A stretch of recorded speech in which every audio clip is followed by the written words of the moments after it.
Stop taking video button. So here's the presentation of my findings for my Shakespeare final essay.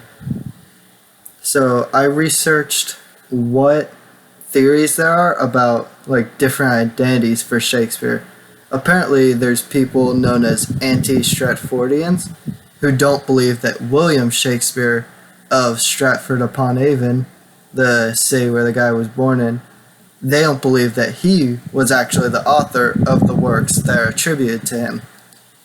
So there's a couple theories.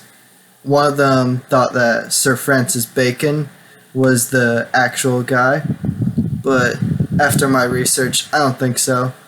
He probably didn't have much interest in such literary pursuits and not much at the time. And he was also more interested in flattery than all the scandalous things that were said about royals in Shakespeare's work. Some other people thought that it could have been a collective, like a bunch of people publishing under the name Shakespeare. There were people that thought he had co-authors. There's some that think that there were females rather than a male that wrote it. Amelia Pisano was one of them because her name is very similar, uncommon then, but similar to what a few of the names in Shakespeare's works. Along with she lived in Italy and had family in Denmark, where Hamlet takes place. But some more interesting of the theories was the one regarding Mary Sidney. Mary Sidney, she was the brother to Philip Sidney, who was a famous poet of the time. She was related to a bunch of people and had connections in the royal courts, so she knew what was going on, had a very solid education, would know how to write in that style, traveled a lot. She was already known as a bit of a bold author herself, but nothing like Shakespeare's work. The real key that could make a female the actual author is some of the independent females, like Juliet, who denies her father when he tells her, you're gonna marry, Paris. You're gonna marry Paris. And she's like, no. That would have been unheard of for a male to think in that time.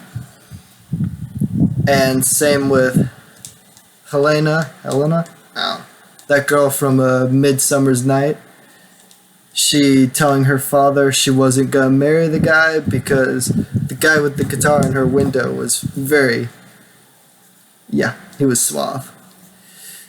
And then another interesting theory was the Oxfordian theory. This one has the most followers and a huge abundance of evidence, a great website too. So they believe that the 17th Earl of Oxford, Sir Edward de Vere. Yeah, that was his name. Anyway, they believe that he was the true author. He was embedded in the royal courts, and he would have had all that knowledge, had a great education, law school, so he would have known the legal codes that Shakespeare uses. And yeah.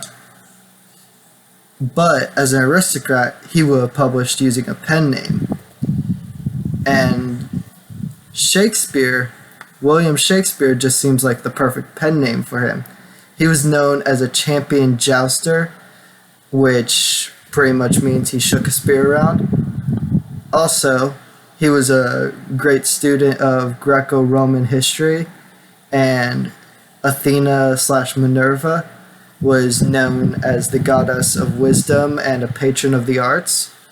And she also was known to have come into this world carrying a spear and shaking it. So it seems like that would be a name he would choose. Another thing, along with him fitting in all the dates, same with Mary, they fit in the whole timeline of when Shakespeare lived. Another thing is that most of, if not all of his life, for Edwards matched up with works written by, attributed to Shakespeare. Like Hamlet, for instance. Both of them, dads died, moms remarried, and then he had a love interest who was a court official, the daughter of the court official, and they were both attacked by pirates. So I was thinking that perhaps all of these writings were just how Edward dealt with his strenuous life, processing stress, and that could have been a reason that he wouldn't have published them. They were just for him, not for others. Can't really pin one down because Shakespeare's names are on all of them, but there's a lot to say Shakespeare wasn't the writer. He did not have the education that would have been required. He was barely literate, like a 6th grade education, got a terrible signature, never left more than his little village and London, so he wouldn't have the knowledge of France, Denmark, Italy that's shown in all the places. Didn't know about all the legal codes or royal society used. There's a lot to say that it wasn't him. And another thing is that when William Shakespeare died, there was no wake, no mourning, no funeral. But after Edward de Vere died, there was King James. Yeah, that was the one. He published, he had 8 of the works attributed to Shakespeare performed in a sort of service to Edward, which kind of makes you think, did he know that it was actually Edward? Who knows? But they have a little page on their website, you can sign that there's reasonable doubt. People are a little bit crazy about this stuff.